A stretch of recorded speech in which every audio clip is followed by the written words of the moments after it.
It's not exactly a secret that I'm a huge fan of these traditional style bows, so when the developer announced that they're gonna be sprucing things up and making them more powerful, I was super excited.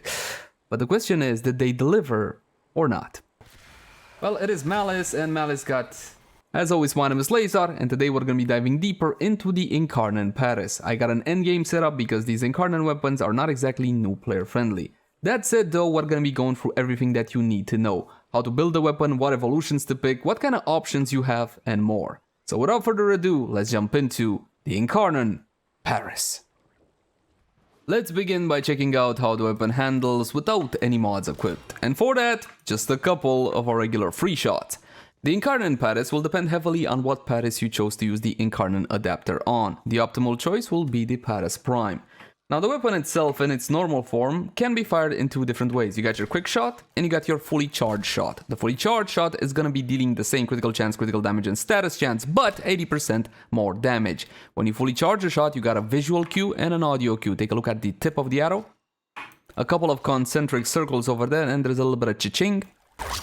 To cancel any arrow at any given point, what you can do is simply press R if you want to re-aim and all whatnot.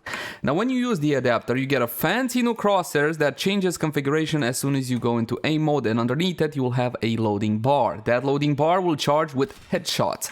So while you're charging the weapon, it might actually be a smarter idea to go for quick shots, like so.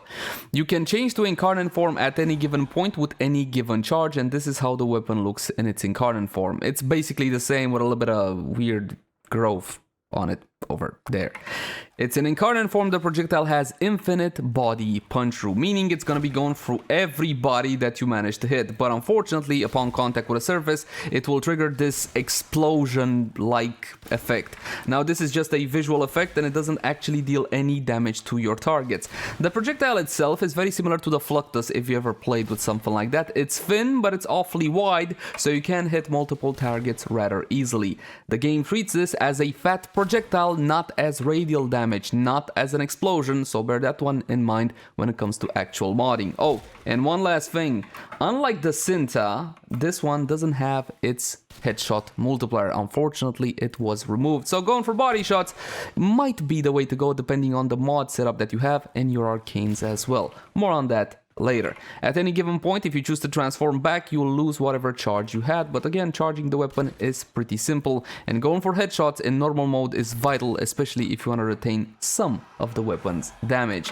Fast travel to Kuvalara and then see the actual incarnations of the weapon. Level 1 is not relevant because essentially this one just enables the transformation of your bow. At level 2 is your first actual real choice. Take a look at these fantastic talents. Fine, kind of fantastic talents. Deadly Pace increases damage by 20 while sprint speed 1.2 or higher plus 80% fire rate. Fantastic, right? Absolutely. 20 damage, base damage is great. 80 fire rate could mean one of two things. One, you don't mod for fire rate on the bow anymore, or you stack as much fire rate as you can and you make essentially an automatic rifle. You can go that route, even though it is not quite efficient. It is awfully fun, however. And the second one, Guardian's Might, increases damage by 20. With overshields, you get another 74. Now that, my friends, is absolutely huge. So which is better? Well, currently both of these talents are broken in the sense that their special activation doesn't really count.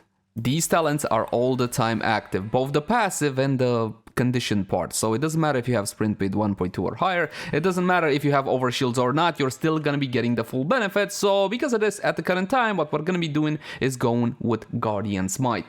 But when it comes to, well, if they would function the way that they should function, and I have to assume that at a certain point that they will, well, in that case, it's gonna come down to you, what kind of setup do you have. If you can get consistent overshield, sure, go for Guardian's Might, but it's a whole lot easier to get the sprint speed, so you're probably gonna end up going with Deadly Pace. For this test, we're gonna go with Guardian's Might. At level 3, this is a little bit of dealer's choice for the most part. You got 60% projectile flight speed, this helps a lot with the DPS, with the aiming, with getting headshots. Wait, you said we don't go I said it depends on your setup and especially your arcane, so projectile flight speed is definitely a must-have, but also minus 30% zoom, because I know for a fact that some of you guys completely hate zoom in Warframe, especially if you're gonna be going with split flights instead of galvanized multi-shot, whatever it was.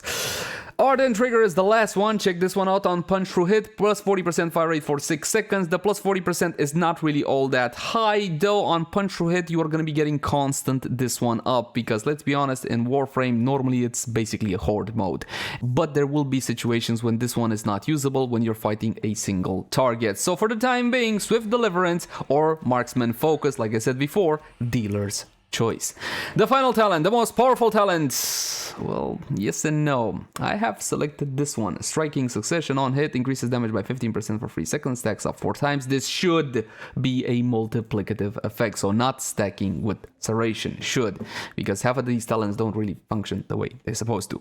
Elemental Balance increases status chance by 60%. Clear cut and to the point, modifies your base status chance. You don't really need it, especially considering that this specific bow has a very interesting mod that you can put in its Exilus slot, which is more powerful than most Exilus mods. More on that later. And the final one, the most powerful one. Okay, fine, technically the most powerful one, Vicious Promise. Check this one out. Increases critical chance by 40% on undamaged enemies. Increases critical damage by plus 2x on undamaged enemies. Weirdly enough, this one actually works the way it's supposed to work, and it's not all the time active, sadly. Here's the thing. The actual activation condition is a bit too restrictive, especially if you're not going to be playing solo. If you play solo and you're sure that your little companion or whatever else is not going to touch your targets, then this is going to be good enough. But if you're playing with a party, go in public, to ask that a target is undamaged, untouched by anything, not even your Vulpaphyla, is asking a bit too much. I'm sorry, the condition for this one is too restrictive. Hard pass on Vicious Promise. So for the time being, Striking Succession. Now, about that build.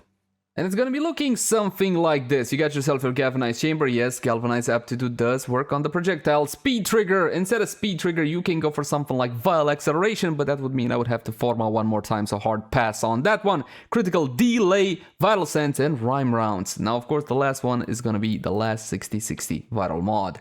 You also have the option to build Vital on your companion, for example, the Panzer Vulpi, or your secondary Epitaph, or Kuvanuko, or Tenant Cyclone, whatever you prefer. But here's the thing, if you're going for the latest and greatest Steel Path mode in the circuit, you don't get companions there, and you don't exactly get to choose what weapons you'll have. It's a toss-up, so it's better your weapons to actually be ready to deal damage on their own 2 feet without any additional help. So for that reason, what we're going to be doing this time is showcasing the weapon on its own 2 feet, and it's going to be looking something like this. Options to this one. What about the Bane mod? We're going to be getting slashes from Hunter Munitions. Yeah, definitely. You can go for a Bane mod if you know what targets you're going to be hitting. It's simple to get a cookie cutter setup if you know exactly what enemy you're going to fight, what Warframe you're going to be using, what companion, and so on and so forth. That's easy. But if you're playing something like Steel Path Circuit, enemies there are varied. You're not going to get the constant benefit out of this one, which is why we're going to be skipping it for now. Here's the thing, though. I don't have a lot of flat damage on the build. And I know in more recent times, everyone like, oh, flat damage is bad. Flat damage is amazing. Too much flat damage is pointless, but flat damage is still fantastic. And I'm only getting it from Galvanized Aptitude. So another option would be, of course, to go for a bit more flat damage. Where from? The Arcane? Longbow Sharpshot is actually the most powerful bow arcane you can get right now, with a caveat that you need to get somewhat consistent headshots. So you see, I can't really afford to lose anything at this point, and I would need more flat damage, which is why this Riven right here has a bit of it. In the Exilus slot, it's your best in slot. It's called Bajaj Ball. Restore 300 health for every 3 status effects and 90% status chance. It's absolutely huge. It's absolutely fantastic, and these are the stats you're looking at. In the Incarnon form, of course, you get better critical chance and better critical damage. We're gonna be spawning in Corrupted Heavy Goons and Exogooks at level 165. You see? If you get like a mix of enemies, then your Bane mod only gives you half the benefit at best. Go for headshots. I want you to see what the weapon can do without going Incarnate form. Not bad, and it's not even stacked. But of course, if you don't get a proc from Hunter Munitions, then it's not going to be as good. This is the fire rate with just Speed Trigger alone.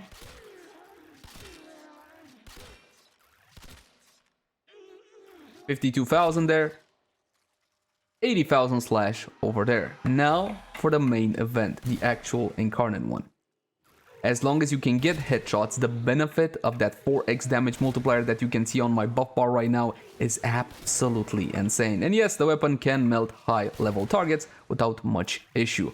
But it should be said that sometimes you might not get the right procs. And if you don't, then well, it's not gonna be that fantastic. But still, for a Paris, this is absolutely insanity. Take a look. 28,000 plus the damage, plus the heat, essentially everything.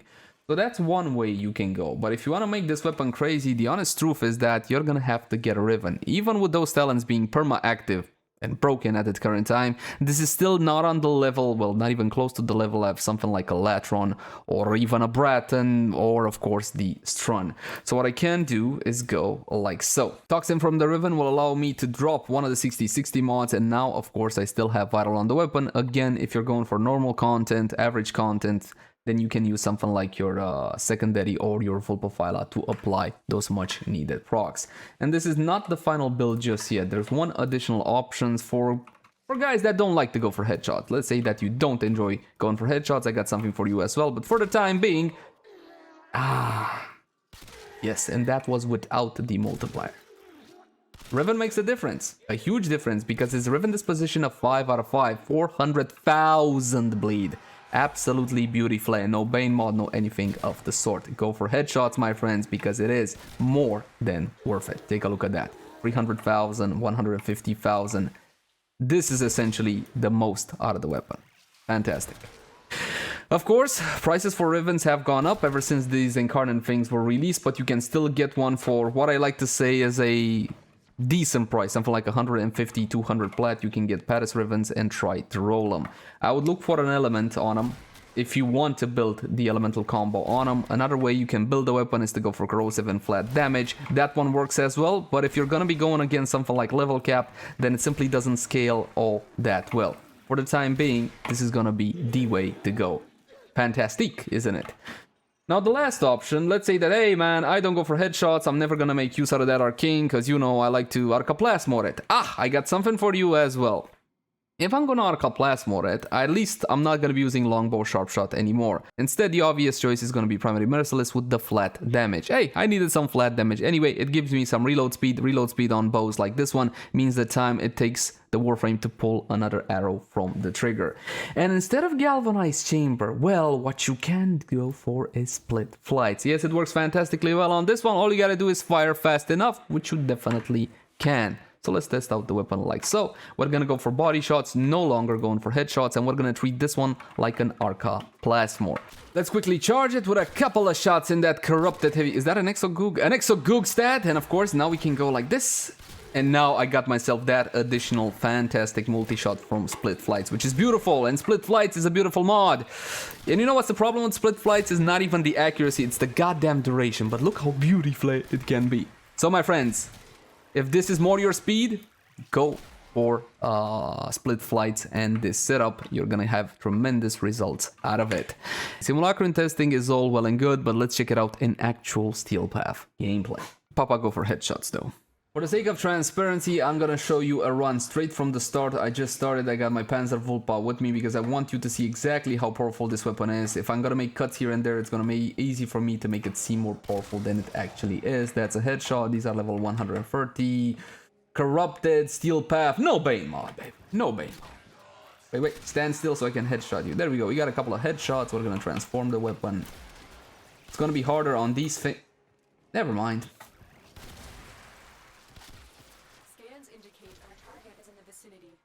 I'm gonna do the capture target because that one presents more damage mitigation, but this is what you can expect out of the weapon. Again, I am going for headshots, trying to get as much as I can of that X4 multiplier. Sometimes it works out, sometimes it doesn't, but it offers me a little bit more to do with the weapon in the sense that I'm actually trying to play well with it. I think it's dead. It was here somewhere. It might not be dead. You dead? Quite dead. This is the performance you can expect. I guess it's pointless for me to tell you that you can absolutely annihilate Steel Path rather easily. Take a look at that. Was that 1 or 2 shots to completely charge the weapon? Again, going for headshots, even though that the weapon does not have its headshot multiplier in its Incarnon form. it retains it in its normal form. You should still go if you have the longbow arcane, which is honestly fantastic. The extra damage that one offers is huge, but it does ask from the player. Look at that. What was that? 90,000 easy. There's really not a whole lot else I can show you in Steel Path. The weapon performs fantastically well, but what I can do is wait for an acolyte. So for the magic of video editing, it's Malice. Is this the one that puts the bubble on you? Because that might be hurtful and painful. Well, it is Malice, and Malice got, well, okay. Now that was the weapon on its own 2 feet, but now it's time to employ some tricks, my friends. All of the tricks with Lady Mirage Prime and her outstanding buffs. When it comes to heavily armored targets, corrosive projection is a no-brainer. Definitely go for this one, but please don't feel forced into it like it's the only aura in the game. If your build calls for something like brief respite, hey, overshield, yeah, steel charge or whatever else, simply go for the aura of your choosing. When it comes to Arcane Avenger, at this point we're already kind of critting in the red. It's still gonna help you, especially if you want the benefit for your other weapons as well. Keep in mind that Arcane Avenger gives its benefit to primary, secondaries, melees, even to heavy weapons at the exact same time, so still a best in slot. The thing is though, your primary arcane should always be something for your Warframe, something like your Energizer. Perhaps you want extra armor. If not, a little bit of fire rate can do you some good, and you cannot mod it on the Warframe anymore, so you can go with Arcane Acceleration. This one does work on bows, it just doesn't work on shotguns. We're gonna be spawning in the same targets as before, unpause them so they can hit me and I can get my glorious buff. Exo Googstad and the Corrupted Heavy Goons level 165. Activate Empower for Mirage and her free ability for an absolutely sky-high damage increase, and her ever so lovely clones. Now I'm just gonna do one headshot or something because I want to charge the weapon. Of course I'm one-shotting like this. Why wouldn't I be one-shotting like this? Was that a million vital? Yeah, that's a million crit. Not bad, not bad, but this is what we came to see, the actual Incarnon form. Feet shot. Now you gotta go for headshot if you chose that arcane. Look at that. Aim slightly above enemy's head. The projectile is moving pretty quick, and the damage is absolutely freaking fantastic. Look at this. What more can you ask than this, my friends? It absolutely annihilates whatever stands before you. As for a conclusion, this, like all the other Incarnon weapons, is miles better than what the Paris used to be. Is it better than XYZ though? It really depends on your use case scenario. This one has fantastic area of effect, but I would recommend you have a look at the Cinta as well. Also a brand new bow into the game, that one is fantastic too. And you can pick between or simply do what I do, use both. For the time being, the Incarnon Paris Prime gets a thumb up and a full recommendation from me. As always, my name has been Leyzar. Thank you guys so much for watching. Like, favorite, share, and subscribe only if you enjoy the content. If you got any feedback for me, I would love to read it in the comment section down below. Also in the comment section down below, if you guys want to suggest any particular type of content, like I would like to see this weapon build or that weapon build, and so on and so forth.